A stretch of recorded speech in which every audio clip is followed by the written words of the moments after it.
Simon's pissed because his girlfriend would rather be with her brother than with him. Ba, ba, ba.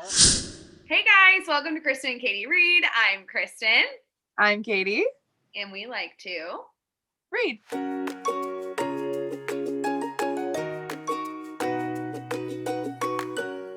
We are coming to you live from our separate homes because I have COVID.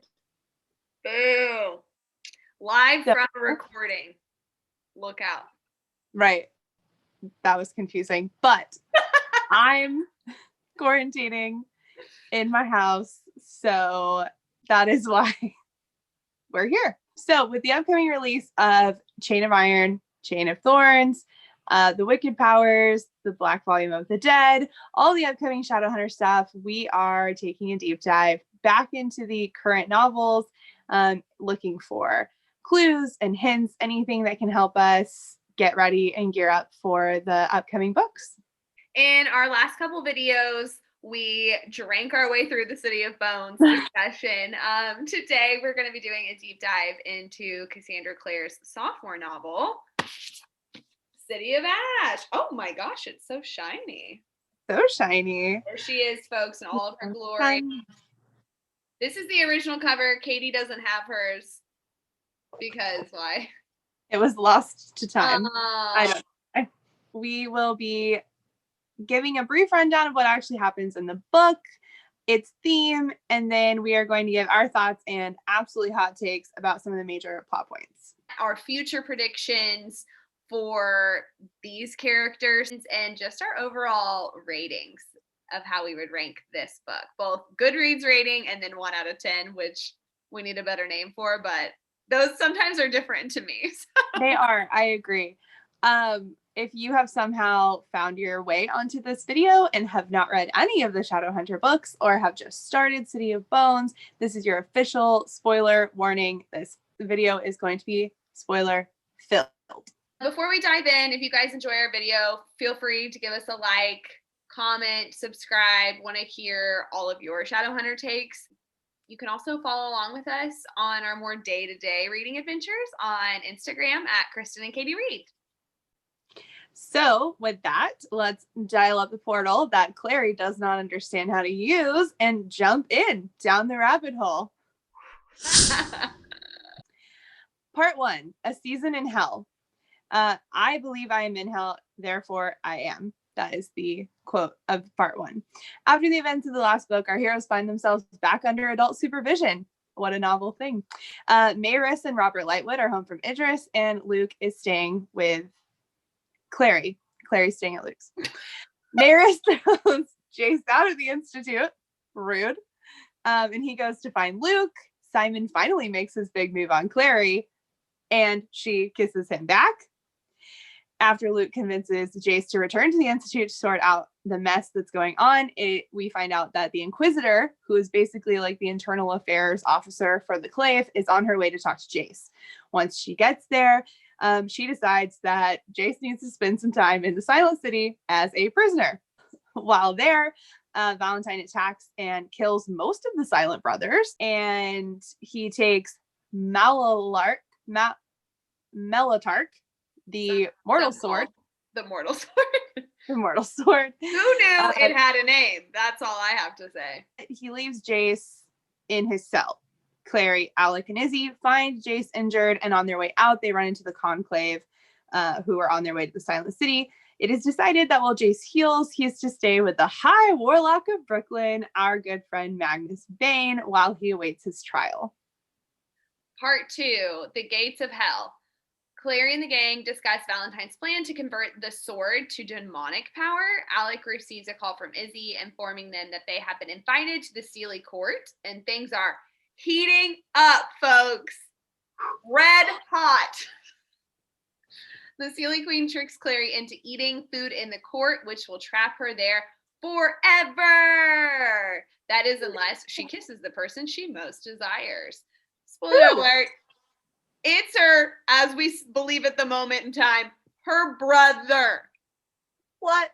Heard of him? Ever heard of a one Jace? Wayland at this point is what he's proudly declaring. Simon is obviously upset by this and storms into the night, only to be dropped off at the Institute steps by Raphael dead. Simon is reborn into a hot vampire.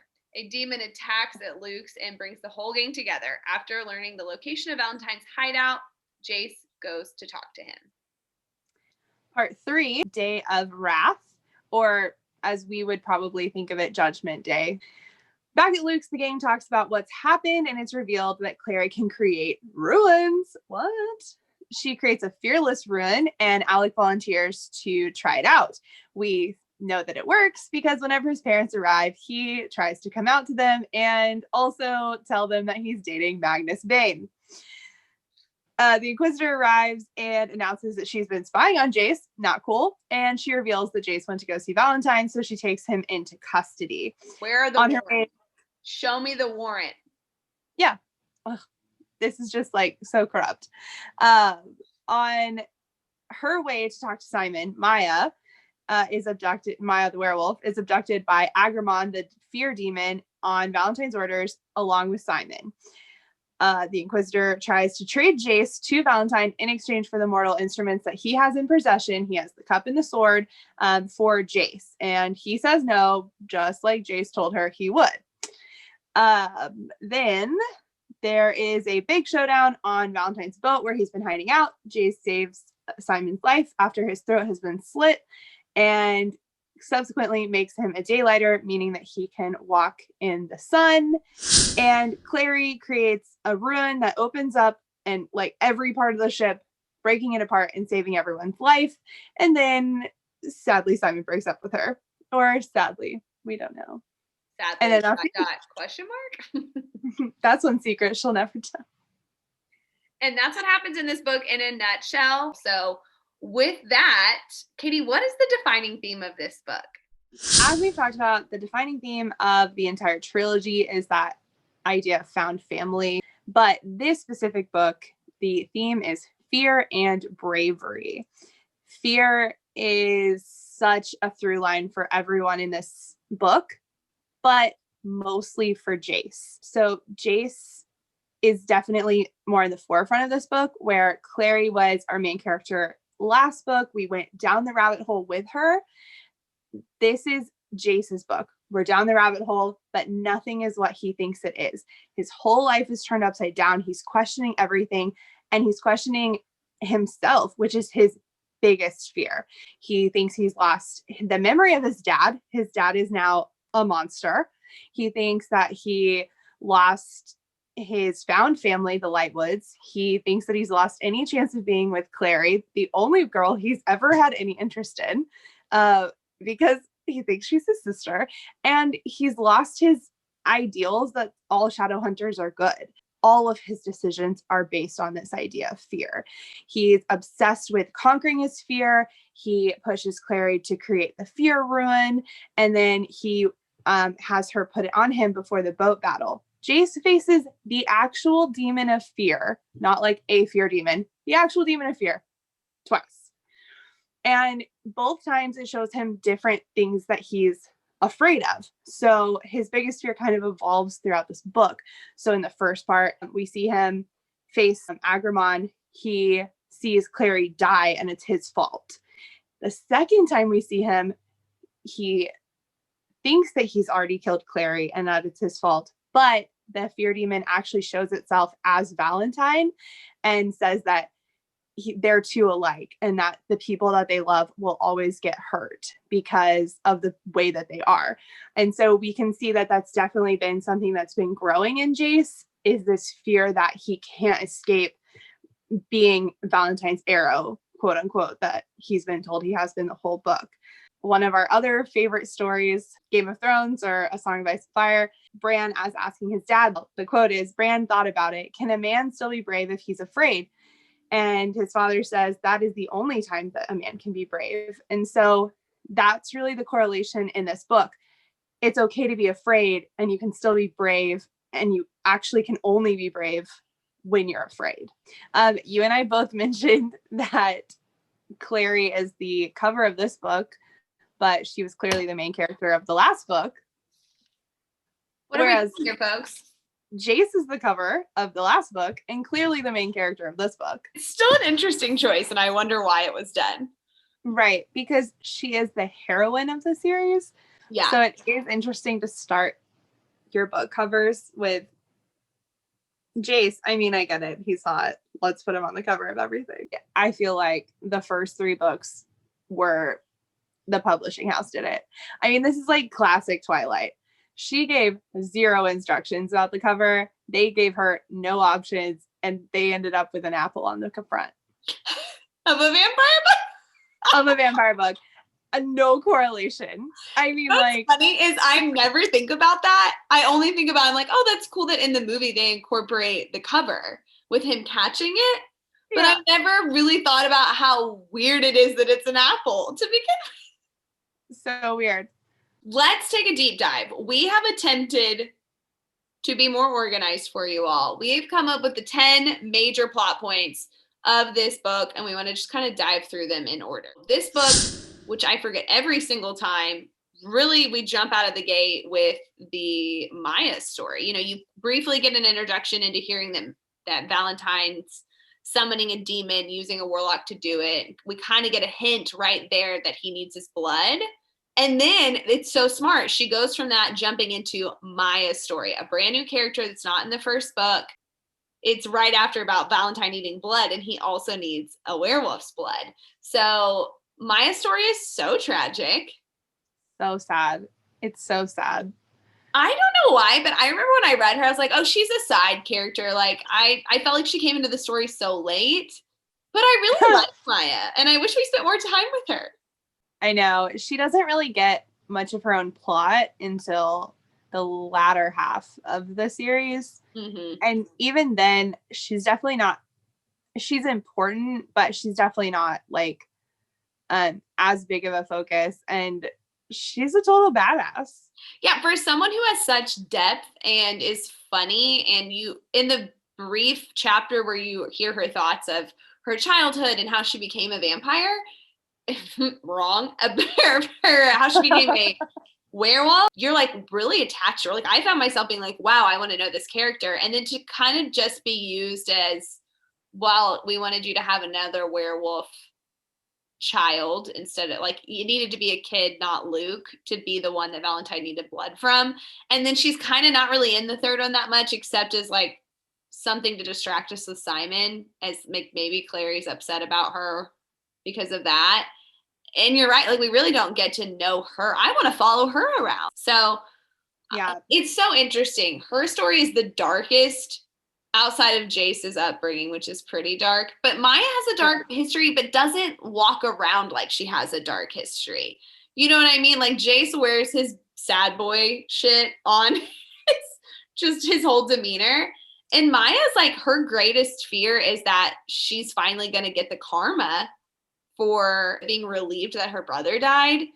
She's like, this karma's going to get me. And I love that you get that story and you get the payout, her fear. She's like, well, it's come true. This is what I get for being happy that Daniel's gone. I do think that it's so important that we do get her background so quickly, because not only does she have the history of domestic abuse from her brother, Daniel, but also we find out very quickly that her ex-boyfriend is the one that turned her into a werewolf. Yeah, we're going to have a lot more to discuss about that when we get to later books, because I have a lot of mixed feelings on that choice. Maya is 16. Mm-hmm. 16 years old. So she's already like a domestic abuse survivor. She's already endured a lot. And her story, I just think, is so important, that she's on her own. She's a badass, but she's also like part of the pack. That's her life now. Yeah, it's interesting seeing her view on Luke, which again, I think is kind of used to make us not try to think about the fact that Luke murdered their past pack leader, by her being like, yeah, he's like a cool leader. I like following him. She's like, maybe we could have like an election or something. I don't know. Yeah, she also talks about how, like, whenever Luke walks in or whenever he like says something, that everyone in the pack knows that it's their pack leader. Yeah. So we get a little bit more about their structure, like their structure society and their physiology. Yeah, stuff. definitely how their magic of the werewolf change works a little bit more. So the next really big moment is going to be that shift where when the Lightwood, specifically Maris, when she gets back to the Institute and has a conversation with Jace and his reaction to that. With being asked to leave the Institute, which we find out later, Maris is trying to protect him, but she's also feeling a little shattered herself. Her greatest fear is coming true, is that Valentine has somehow betrayed them again. And this is like the deepest level of like, he infiltrated us with his own son. So she's feeling a lot of feelings because she obviously loves Jace as well. But Jace doesn't see that clearly when they have their confrontations. And then my favorite scene in the whole book, I could read it for days, is Jace going to the werewolf bar. Hunter's Moon. The Hunter's Moon. I love this scene as well. Jace is out of control at his best, really. Like, I don't care to like that this is the portrayal of me. I love out of control Jace. He's 100%. Hilarious.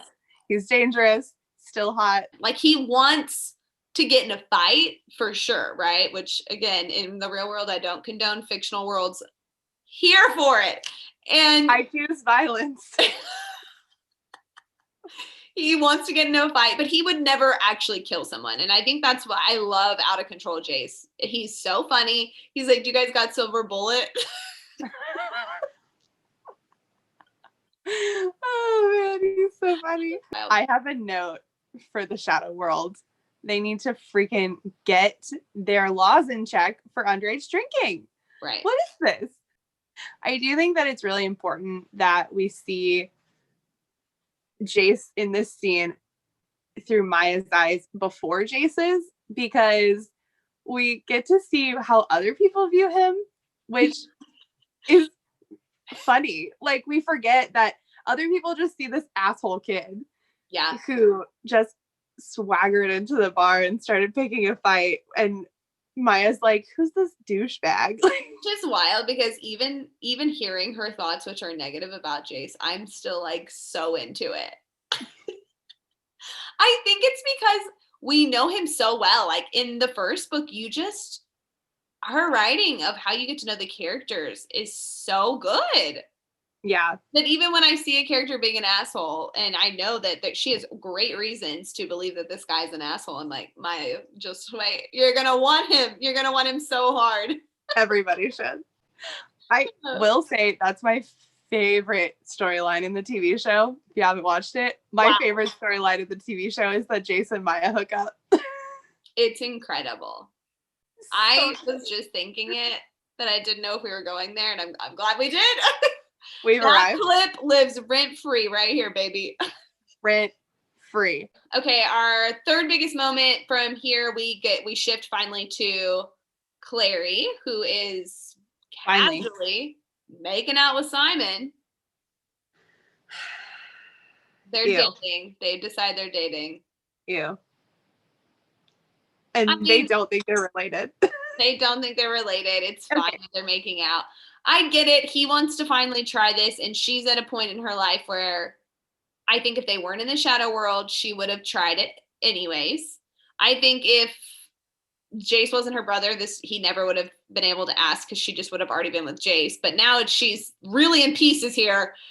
Everyone knows that you've been into your brother, that you and your brother were into each other just a mere few weeks ago. You got to overcorrect hardcore. Yeah, here's my note for Simon.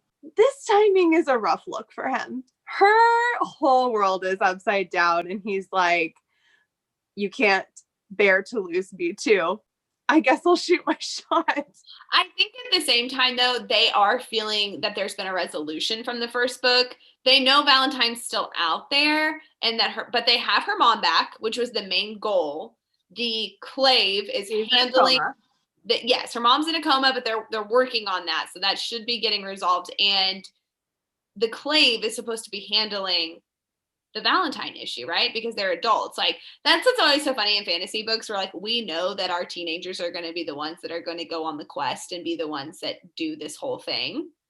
But we have to remember they don't know until it happens that they're going to be doing, you know what I mean? They don't know they're going to be going after all the mortal instruments. They just think everything that happened in the last book was like, wow, what a fluke that we had to do all that. Like, that's out of our hands. So I see it. And for a teenager not to express their feelings, they're just horned up, Katie. They can't wait months. They don't have months to be waiting. My God. It's on him for all of the heartache because he's the one that makes the move, knowing that she still has feelings for Jace. Yeah. Number 4, the Inquisitor has arrived. So the Inquisitor arriving and sentencing Jace to the Silent City. So this is where we finally get a peek into the actual, I don't know if political system is the right, but just the makeup, the system of the Clave and how it operates. How it operates, which, spoiler alert, is not great. There's one person that's in charge of all of the sentencing and stuff. So this is really the highlight of Clary was the main character of book 1, but also the cup was like sharing the spotlight. Book 2 is about the sword, all about the soul sword, the mortal sword. This is the sword helps in trials, which we learned in this book.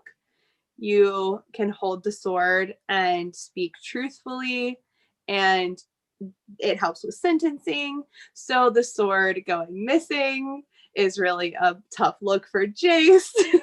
Tough break. If he just held it and said everything. Mm-hmm. It's really crazy rereading it. I did not guess this at all.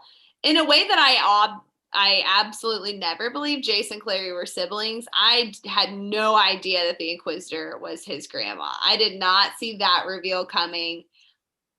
Wow. I love, I mean, you know, when she later in the book sacrifices herself to save Jace, you're like, holy moly, like, what did she realize in that moment? Like, Jace is not doing anything. It's because she sees the scar, the star scar, but until that, like, nothing that we would know. You just know something's changed in her, and you're just left wondering what the heck it could have been.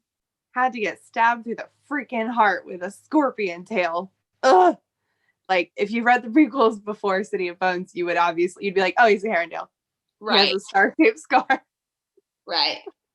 So she's not pleased. She definitely does not believe Jace that he's not working for Valentine, that he volunteers himself up to be trial by sword. And she, just in case he's going to run off, sentences him to a night in the Silent City, which this is like, just, you can't just take someone to jail because you want to. Like, they have to have done something.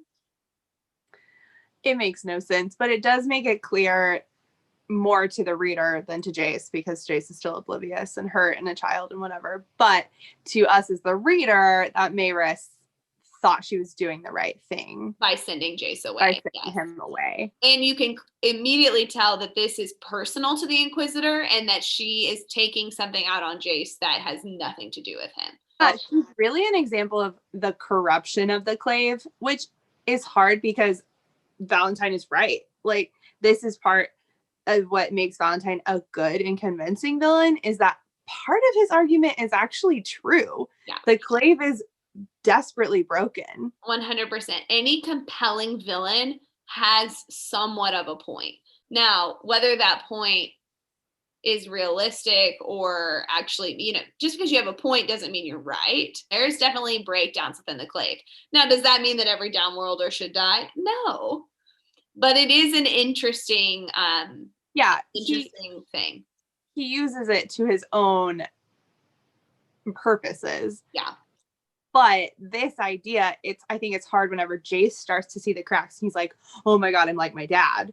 So that leads us to the 5th major plot point. Jace's night in the Silent City. So this is not casual. This is a lot happens. A lot happens in these 12 hours or 24 hours, however long he's there. Jace is just chilling in his cell, thinking about everything that's going on, and hears what he thinks sounds like screaming. We find out that Valentine has done something horrible to them. He was hearing the Silent Brothers scream. Valentine comes up to his cell and invites once again, Jonathan, come with me. Jace is like, I'm not into that. He learns that Valentine killed all of the Silent brothers to get the sword. Yeah, this is the first time that they've been face to face since Renwick. And I mean, Jace is just so sad. He's just heartbroken. Right. And having to choose yet again not to go with Valentine. It's just like, and it's so sad. He's sad doing it every single time. And Jason's terrified. Yeah. Literally, like, really strong warrior healers that have been around for 1,000 years were just mass murdered. Mm-hmm. At this point, until later in the story, we're kind of led to believe that they've all died here. She kind of pulls back from that because she expands the universe a little bit. But at this point in the novel, you think that like all the Silent brothers have died. So the best thing to come from this is that Jace can no longer stay in the Silent City, and he gets a new roomie, and he gets to go stay with Magnus. An iconic duo is born, folks. The duo we always needed. My God. Always needed. We always needed this team up. They are hilarious. They watch Gilligan's Island together and Project Runway, and it's so funny. It's amazing. Clearly, Alec is attracted to really funny men. That's what we learned, is that Alec has good taste because they're very similar. Alec has great taste, and I really like Magnus's individual relationships with everyone. I think that Magnus is definitely one of the more compelling characters whenever he's partnered with another one. Mm-hmm. And I think that him and Jace, just knowing Magnus's history with the Herondales and the Lightwoods, just make his interactions with like Alec and Jace so much better. Our next major plot point is the fairy court kissing scene. My God. Wow. We've made it. Katie, it's a tough look for us. It's a tough look. That's all I agree. I have to say. But I don't care. It's one thing if no one believed they were brother and sister. Everyone believes they're brother and sister. It'd be another thing if it was in private. It's not. This is a kiss between Jace and Clary in front of everyone. Okay. But they were forced. It's not like they were like, here's a heated moment. Let's just get into a corner. No, but it's even more revealing because it's not just like, oh, kiss someone and they chose to kiss each other.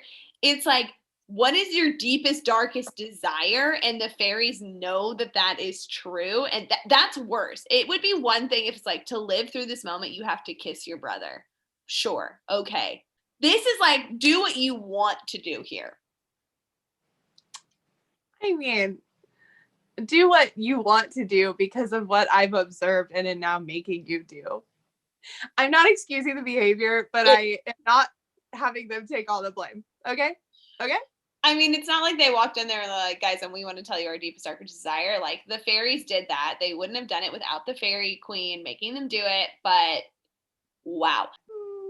I mean, I think that this is a tough look. Again, Clary thinks that she has to kiss someone. Simon mistakenly thinks that it's him. I wrote down. That's why Simon had to be there. Because it had to be where he was a choice and like he wasn't who she wanted the most. He had to be there. Right. Simon moved towards Clary, who was frozen in surprise. When he took her by the elbows, she had to fight the urge to push him away. It's not what you want. We'll have to do more on this later because I haven't read anything else about it. This Steely Court, the fairies, some of them, I don't know if all of them, or which characters, are from Holly Black's story. Really? Yeah, I don't know which story. I just know they're from a Holly Black story. And I think there's something vice versa that Holly Black took from Cassandra Clare's story and is in hers. So, a little teaser there. That's all I know about it. We'll have to talk more later. Oh, and then you had a note here that this is when Clary notices Jace's star birthmark. But again, we don't know that the Herondales all have that mark. Right, we don't know that yet. It's just like one of the hints that we get. But also on this page, we have a whole quote where she talks about how, like, looking at him, they, like, don't look similar at all. Like, Jace doesn't look like anyone in her family. Our next big plot point is when they get out of the Sealy court. Simon's pissed because his girlfriend would rather be with her brother than with him. So Simon storms right on out of there. Clary doesn't even notice. Take a drink, my God. And it's a tough look. So what happens? They can't track him down, and then there's a knock at the Institute. It's Raphael. He has brought them Simon, who's basically dead. And he says the only reason they didn't drain him all the way of blood is because he knew that he was friends with the Shadowhunters and did not want to create trouble, which makes sense. That he is like, shoot, they're going to be mad. Even though he could have. Simon trespassed. Yeah. But so they bury him. He comes back, digs his way back, and our boy Simon has a reason to stay in the storyline, folks. He's part of the downworld. Finally, Simon is interesting. This is what I am invested in. Simon having to grapple with being a vampire, having to, like, quote unquote come out to his mother with Luke's coming out pamphlet. Amazing stuff. And I just really like all that entails, especially since now we have Maya as a werewolf who's around the kid's age. Yes. As a representation for the werewolf. So, like, having Simon as a vampire just makes it all the more interesting. Definitely. I do think that this is, like, one of the first instances where Jace actually defends Simon. Yeah. Which I found really interesting. He clearly still doesn't like Simon, but he's definitely starting to, like, respect him more, and he defends him to Raphael. The next major plot point is when we get the Fearless Ruin reveal. This is where, Clary in the last book and in this book earlier with Jace is manipulating ruins in a way that they've been able to explain it as like a coincidence, or maybe it's something embedded in her mind. This is where we finally learn, no, she is creating ruins, a power no one has ever seen before. Super intriguing. We know that's because she has angel blood in her. They don't know. Extra angel blood, I should say. I love it. I think it's so great because our theme is fear, to have something that could potentially take that away, and why that could be powerful, but why it could also be not great. So love this, that we get the introduction of the Fearless Ruin. Clearly, this is going to come back into play later. They utilize it in the battle scene on the boat later. Which is our next big plot point. Which, is that the next plot point's music? The boat scene. Obviously, this is the climax of the story. This is where the big battle takes place. This is where it all comes to head. Valentine has everything he needs. He's got all the blood of the children of the 4 different types of the downworlders that he can use to change the sword to demonic energy. Yes, but he hasn't killed Maya yet. Hasn't killed Maya yet, but he's got them all in the boat. Yeah, so they want to save everybody. So they really, really cool. Magnus, you get to kind of see more of his power as he enchants the truck to be able to drive on the boat out there, which is so cool. I love Magnus's magic. Jace goes full teenager, puts a fearless ruin on himself, which is great. Yeah, fight like you're fearless until when you're feared puts you in a situation with 50 demons and it's actually not possible to get out of and you would die. So luckily, someone who doesn't have that on them is able to help you.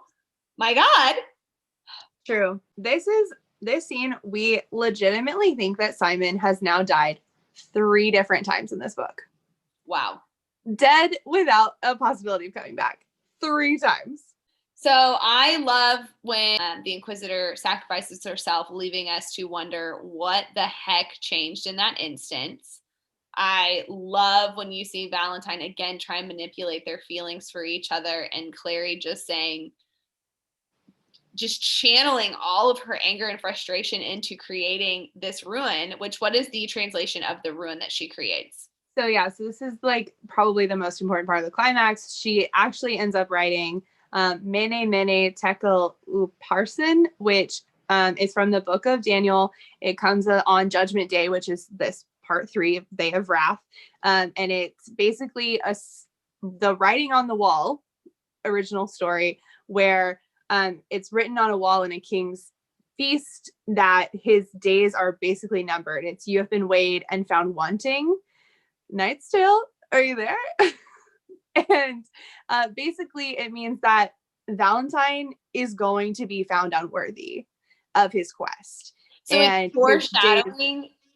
Are numbered. Yes, yeah. I love that it's foreshadowing of that. And I love that she actually writes it on the wall of the boat. I think that's so cool. She thinks she's writing like an open ruin, but we know that it's more than that. She still doesn't even really understand her power, even though she's been learning a lot about it in this book. And I love, I don't know what it is. Simon annoys me, but I love Jason Simon's relationship. I do too. They have moments and they have a connection that exists outside of Clary. Like they have a bond that no one else would really understand.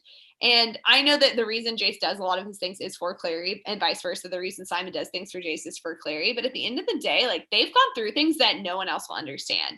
Jace giving him his blood is so heroic and shows you that shadow hunters don't do that very much. Plus, he has, like we know, extra angel blood, which is why he becomes a daylighter. But I just love that she weaves all of these things into the story, leaving us to wonder what happened with Jace's blood that would make him like this, so that in the next book, when we do spend a lot of time focusing on his blood, is he demonic or, as we come to find out, angelic? Why, and for them to be like, well, if Jace has demon blood, why would that help Simon become a daylighter? Like that doesn't seem to make sense. Demons can't really go out in the sun, right? So I just love that seed is planted so early. The final major plot point of this book, which is Simon being revealed to be a daylighter. So again, we have no reason to believe that him drinking Jace's blood is anything other than just a really great heroic moment for Jace. And then Clary throwing herself on top of his body makes me cry, like literally. Just like she loves him so much as a friend, and just being like knowing that it wouldn't work, but being like, I have to block him no matter what, even if he disintegrates in my arms. Like I can't not.